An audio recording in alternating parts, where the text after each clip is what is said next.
नमस्कार विद्यार्थी मित्रांनो, माझ्या या पॉवर पॉइंट प्रेझेंटेशन मध्ये मी सर्वांचं मनपूर्वक स्वागत करतो. वेलकम.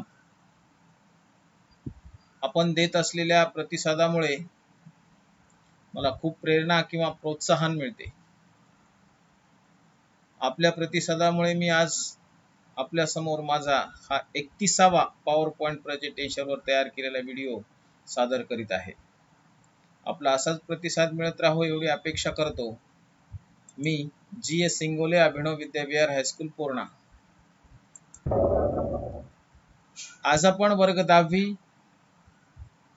गणित भाग 2 प्रकरण पहिले याच्यामधला हा 7वा व्हिडिओ तुमच्या समोर घेऊन येत आहे. मी एक्झाम्पल्सचा अभ्यास करायचा आहे. Examples depend on properties of an angle bisector of triangle and property of three parallel lines and their transversal. Remember this मध्ये आपण सुरुवातीला या प्रकरणामध्ये ज्या महत्त्वाच्या 3 किंवा 4 थेरमचा अभ्यास केला त्याच्यामध्ये सगळ्यात महत्त्वाचा थेरम जो पहिला होता बेसिक प्रोपोर्शनॅलिटी थेरम, आणि मग त्याचा कॉन्व्हर्स केला, कॉन्व्हर्स ऑफ बीपीटी, आणि त्यानंतर 2 प्रॉपर्टी म्हणजे तिसरा theorem an angle bisector of triangle, आणि शेवटचा 3 parallel lines and their transversal अशी ती प्रॉपर्टी आहे. आणि या 4चा आपण थोडक्यामध्ये इथं विचार करू, यांचा उदाहरण सोडवण्यासाठी कसा वापर केला जातो. बेसिक प्रोपोर्शनॅलिटी थेरम कसा वापरायचा? बीपीटी, ज्याला आपण शॉर्ट मध्ये बीपीटी म्हणतो. जर ट्रायंगल एबीसी मध्ये लाईन एल ही बाजू बीसी ला पॅरलल असेल तर ती एबी आणि एसी ला पी आणि क्यू बिंदू मध्ये छेदत असेल.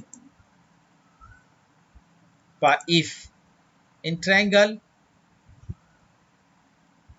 line L parallel BC, पहा ट्रायंगल ABC मध्ये, कोणत्या ट्रायंगल ABC मध्ये line L parallel BC, line L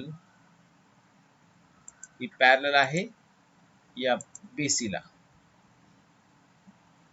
मग कोणत्याही त्रिकोणामध्ये एखादी रेषा जर एका बाजूला समांतर असेल तर ती रेषा इतर 2 बाजूंना 2 भिन्न बिंदूमध्ये छेदते आणि त्या 2 बाजूंना प्रमाणामध्ये विभागते. म्हणजेच AP आणि PB चं गुणोत्तर म्हणजेच रेशो हा AQ आणि QC च्या रेशोच्या इक्वल असतो. AP आणि AC ला रेषा L ही बिंदू P आणि Q मध्ये छेदते. तर काय घटना घडते पहा. A B या बाजूचे P बिंदू मध्ये 2 भाग होतात, एक, आणि AC या बाजूचे Q बिंदू मध्ये 2 भाग होतात. तर AB चे झालेले 2 भागामध्ये एक आहे AP आणि दुसरा आहे रेषाखंड PB, आणि AC चे Q बिंदू मध्ये झालेले 2 रेषाखंडातले विभाजन आहे AQ आणि QC. या झालेल्या विभाजनाच्या रेषाखंडांचे गुणोत्तर समान असते. पहिल्याचा AP upon PB is equal to AQ upon QC. पहा, पहिला सेगमेंट आहे AP डिवाइडेड बाय दूसरा segment PB is equal to AQ divided by QC, segment QC. अशा प्रकारे कुठल्याही एक्झाम्पल मध्ये आपल्याला जर बीपीटी थिअरम वापरायचा असेल तर पहिल्यांदा आपण काय लिहायचं? कोणता त्रिकोण आहे ABC, त्याच्यात कोणती रेषा आहे L, कोणत्या बाजूला समांतर आहे BC ला. अशी जर घटना घडली तर ती रेषा इतर 2 बाजूंना प्रमाणात विभागते असं लिहायचं, आणि याचं कारण लिहायचं बाय बीपीटी और बेसिक प्रोपोर्शनॅलिटी थेरम. तसंच converse of basic proportionality theorem मध्ये सुद्धा आपण ट्रायंगल ABC मध्ये लाईन L ही AB ला आणि AQ ला समान गुणोत्तरात जर विभागत असेल तर लाईन येईल ही तिसऱ्या बाजू BC ला समांतर असते. पहा, AP ची लांबी जर 2 असेल the length of PB is 4, length of QC is 3, sorry, AQ is 3 and length of QC is 6. If AP upon PB is equal to AQ upon QC, then line L parallel side BC. पहा, जर एखादी रेषा त्रिकोणाच्या दोन बाजूंना, इकडे लक्ष द्या, जर एखादी रेषा या त्रिकोणाच्या AB आणि AC या दोन बाजूंना या प्रमाणामध्ये जर विभागत असेल, म्हणजेच AP आणि PB चं गुणोत्तर बरोबर असेल AQ आणि QC चं गुणोत्तर. पहा, इथं AB ची लांबी 2 आणि PB ची लांबी 4 म्हणजे 1:2 1/2 हे AP अपॉन PB चा रेशो आहे. तसेच AQ अपॉन QC चा ratio 3/6 means 1/3. Therefore AP upon PB is equal to AQ upon QC. जर त्रिकोणामध्ये अशी घटना घडत असेल, एखादी रेषा त्रिकोणाच्या दोन बाजूला समान गुणोत्तरात विभागत असेल, तर ती रेषा त्रिकोणाच्या तिसऱ्या बाजूला समांतर असते, आपण असं लिहू शकतो. आणि कारण याचं लिहिता येईल converse of basic proportionality theorem.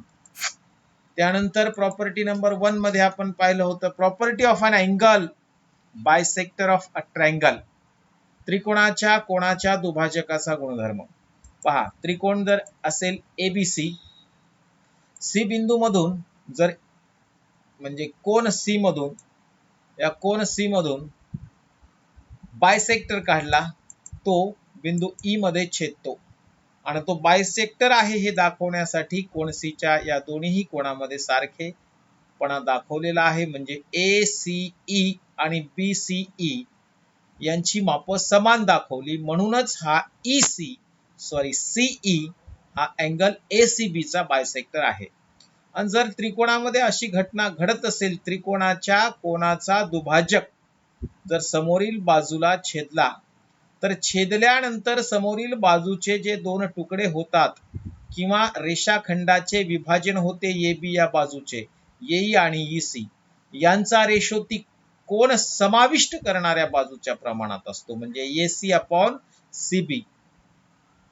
संगतीनुसार घ्यायचं. जर AE अपॉन EB घेतला आपण, तर A पासूनच सुरुवात करायची, AC अपॉन CB घ्यायचा. आणि जर तुम्ही BE अपॉन EA घेतला, तर BC अपॉन CA घ्यायचा.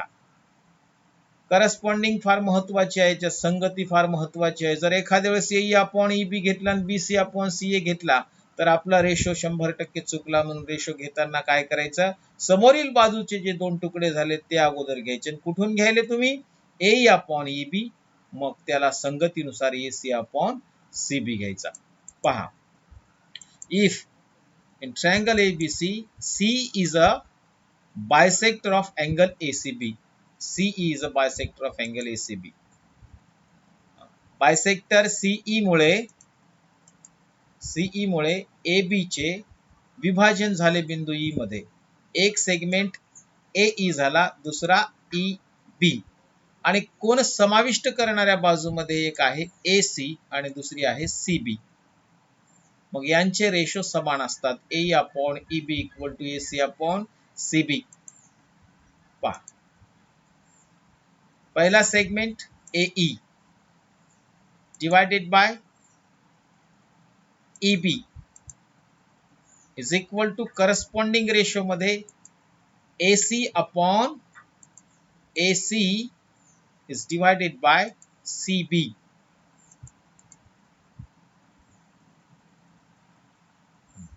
कधीही त्रिकोणाच्या कोणाचा जर दुभाजक दिला असेल आणि हा ज्या कोन समाविष्ट करणाऱ्या बाजू आणि समोरील बाजूचे जे दोन रेषाखंडात विभाजन झाले असे 4 रेषाखंड असतात, आणि या 4 रेषाखंडापैकी कुठल्याही 3 रेषाखंडांची लांबी दिली असेल आणि एका रेषाखंडाची लांबी विचारली असेल, तर आपल्याला property of an angle bisector of triangle theorem वापरावा लागेल.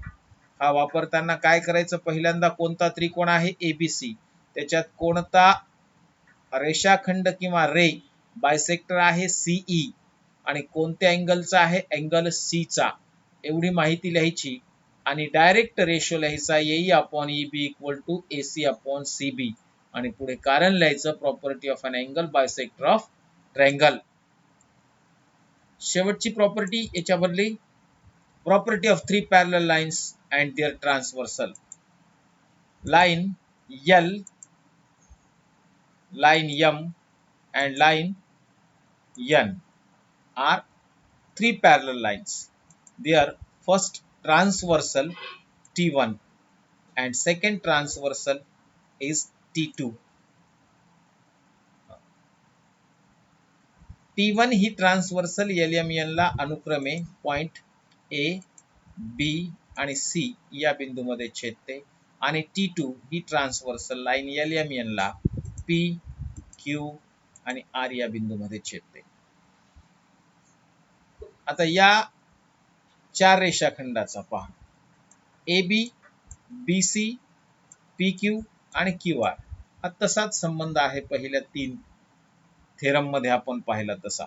म्हणजे इथं काय असते, जर ह्या तीन रेषा समांतर असतील एल, एम आणि एन आणि त्यांना पहिल्या एका छेदिकेने छेदिले असता होणाऱ्या आंतरछेदाचे इंटरसेप्ट्स ए बी आंतरछेद आहे एल आणि एम न T1 वर तयार केलेला, तसेच बी सी हा एम आणि एन न T1 या ट्रान्सव्हर्सवर तयार केलेला आंतरछेद आहे. मग पहिल्या छेदिकेवर कापलेले आंतरछेद ए बी आणि बी सी यांचं गुणोत्तर हे दुसऱ्या कोणत्याही छेदिकेवर कापलेल्या आंतरछेदाच्या गुणोत्तराबरोबर असते, म्हणजे P Q upon Q R असते. पहा दिलेल्या माहितीनुसार line L parallel line M and line parallel line N तीन रेषा समांतर आहेत. दिलेल्या माहितीत फक्त कोणत्या तीन रेषा आहेत ते लिहायच्या आणि डायरेक्ट हा रेशो मांडायचा पुन्हा. Then A B upon B C equal to P Q upon Q C. Ratio मांडा A B upon B C is equal to P Q upon Q R. कधीही तीन समांतर रेषा दिल्या असतील 1, 2 आणि 3 आणि त्यांचे आंतरछेद A P, B C, P Q आणि क्यू आर या चार रेषाखंडापैकी कुठलेही तीन रेषाखंड जर आपल्याला माहित असतील आणि उरलेल्या एका रेषाखंडाची जर लांबी काढायची असेल तर आपल्याला property of three parallel lines and their transversal चा वापर करावा लागेल. आणि याचा वापर करताना कसा करायचा, पहिल्यांदा कोणत्या तीन रेषा आहेत ते लिहायचं एल एम एन लिहिताना line L parallel M parallel N आणि मग डायरेक्ट तुम्ही पहिल्या छेदिकेवर कापलेल्या आंतरछेदाचं गुणोत्तर बरोबर दुसऱ्या छेदिकेवर कापलेल्या आंतरछेदाचं गुणोत्तर लिहू शकता आणि पुढे कारण लिहायचं property of three parallel lines and their transversal. अशा प्रकारे आपण रिमेंबर दिस मध्ये या चारही प्रॉपर्टीचा थोडक्यात अभ्यास केला. आता एक्झाम्पल पाहूया दोन प्रॉपर्टीवर. अगोदरच्या दोन थेरमवर एक्झाम्पलचा अभ्यास आपण केलेला आहे मागच्या व्हिडिओमध्ये. आज आपण अँगल बायसेक्टर ऑफ ट्रायंगल या प्रॉपर्टीचा आणि three parallel lines and their transversal या प्रॉपर्टीच्या आधारावर एक एक एक्झाम्पलचा अभ्यास करू. पहिलं एक्झाम्पल आपल्या समोर दिलेला आहे. Example number 1. In triangle P Q R seg R S bisects angle R. P R is equal to 15, R Q is equal to 20, P S equal to 12. Then find S Q. Figure तुम्हाला परीक्षेमध्ये किंवा दिलेलीच असेल, पेपरमध्ये दिलेली असेल, कारण हे जेव्हा नावं दिली जातात तेव्हा जवळजवळ फिगर दिलेली असती. एक्झाम्पल मध्ये जर नावं असतील तर इन फिगर असा शब्द असतो इथं.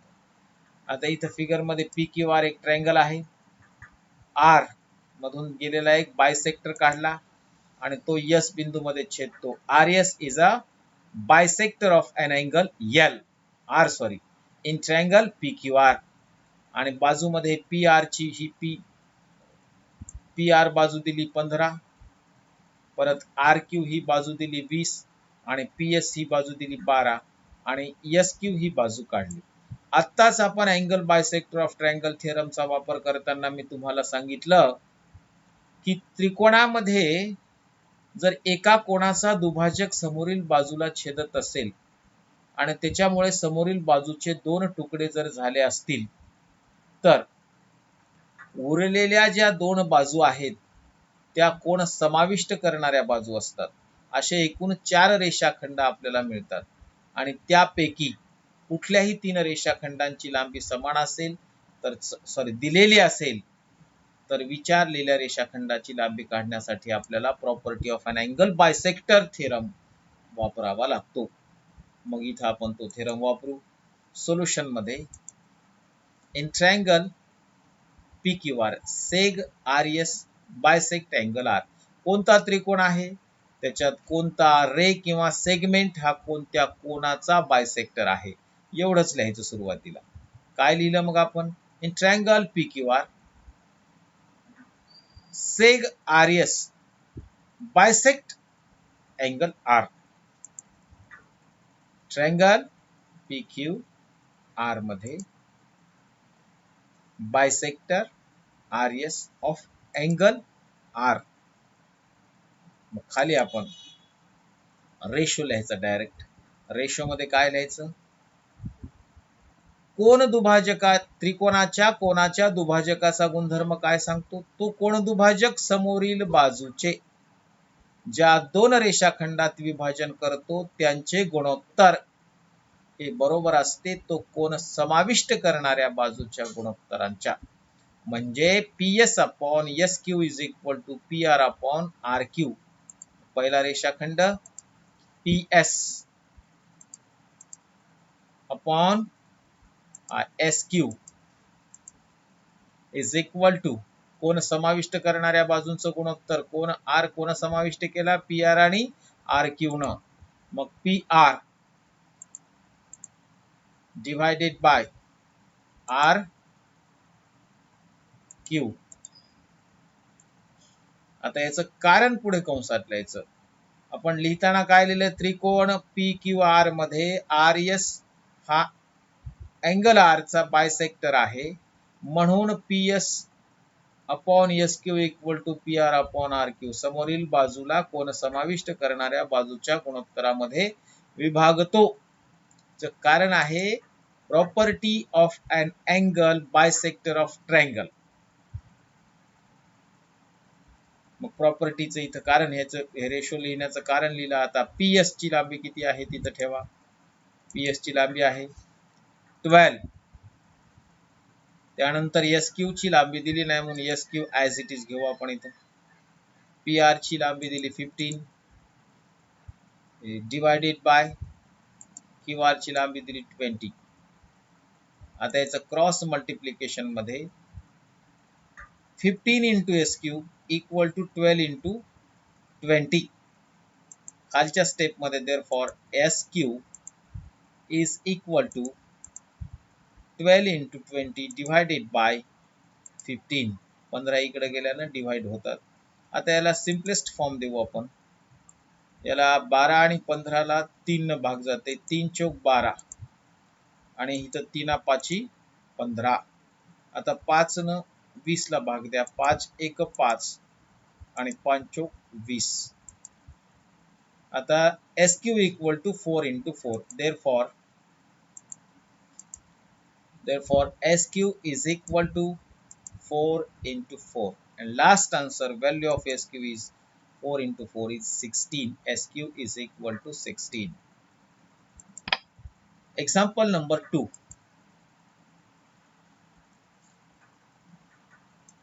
In the figure AB parallel CD parallel EF. If AC is equal to 5.4, C is equal to 9, BD equal to 7.5. Then find DF. आता दिलेल्या एक्झाम्पल वरून तुमच्या सहज लक्षात यायला पाहिजे की AB parallel CD parallel EF असे 3 रेषा एकमेकांना समांतर आहेत. म्हणजे हा 3 parallel lines and their transversal प्रॉपर्टीवर आधारित असणारे एक्झाम्पल आहे. इथे तुम्हाला फिगर दिलेली आहे. फिगर मध्ये 3 लाईन पॅरलल दिल्यात आणि त्यांना 2 ट्रान्सव्हर्सल दिल्यात. तर पहिल्या लाईन आणि ट्रान्सव्हर्सलचा छेदनबिंदू A आणि दुसरीचा B म्हणजे AB रेषा झाली. त्यानंतर ही झाली CD रेषा आणि ही झाली EF रेषा. अशी आकृती तुम्हाला दिली जाते. आता हा प्रश्न सोडवण्यासाठी सोल्युशन मध्ये कोणत्या 3 रेषा समांतर आहेत ते अगोदर लिहायचं. Line AB parallel line CD and parallel line EF. मग 3 समांतर रेषा असतील तर त्या पहिल्या छेदिकेवर कापलेले आंतरछेद कोणता AC अपॉन CB हे कोणत्याही दुसऱ्या छेदिकेवर कापलेल्या आंतरछेदाच्या बरोबर असते. म्हणजे याचा अर्थ 3 समांतर रेषा आणि त्याच्या छेदिकेचा गुणधर्म काय सांगतो, AC upon CE is equal to BD upon DF. ला therefore AC upon CE is equal to BB upon DF. Ratio मांडू AC या तुकड्याचा AC या segment divided by CE is equal to BD divided by DF. च कारण काय लिहायचं, मी मागच्याच प्रॉपर्टीचा आपण अभ्यास करताना मी सांगितलं, जर 3 समांतर रेषा असतील तर त्या पहिल्या छेदिकेवर कापलेल्या आंतरछेदाचं गुणोत्तर बरोबर दुसऱ्या कोणत्याही छेदिकेवर कापलेल्या आंतरछेदाच्या गुणोत्तराबरोबर असते. चा वापर करताना पहिल्यांदा कोणत्या 3 रेषा समांतर आहेत ते लिहायचं आणि मग कोणते गुणोत्तर समान आहेत ते लिहायचं आणि त्याच्या पुढे कारण लिहायचं. इथं कारण लिहायचं.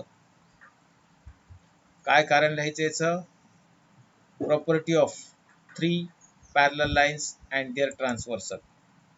आता याची किंमत 5.4 डिवाइडेड बाय CE किती आहे 9, BD 7.5 डिवाइडेड बाय DF ची व्हॅल्यू दिली नाही, काढायची. Cross multiplication 5.4 into DF is equal to 9 into 7.5. Therefore, DF equal to 9 into 7.5 divided by 5.4. आता इथं दशांश नंतर एक स्थळ आहे, खाली दशांश नंतर एक स्थळ आहे, गुणाकारामध्ये आहे म्हणून हे दशांश दशांश कट होऊन जातील. पहा, हा दशांश दशांश कटला म्हणजे हे 75 आणि 54 झाले. दशांश निघून गेला. 9 आणि 54 मध्ये कॉमन मल्टिपल आहे 9. 9 1 जा 9, 9 6 जा 54.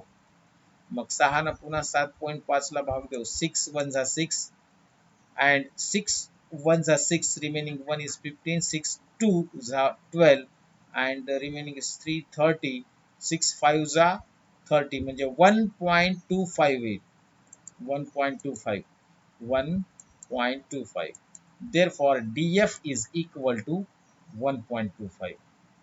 अशा प्रकारच्या एक्झाम्पलचा आपण अभ्यास करावा म्हणून होमवर्क मध्ये मी तुम्हाला प्रॅक्टिस सेट 1.2 सोडवायला सांगत आहे, कारण याच्यामधल्या आता जवळपास सगळ्या प्रॉपर्टीचा आपण अभ्यास केला.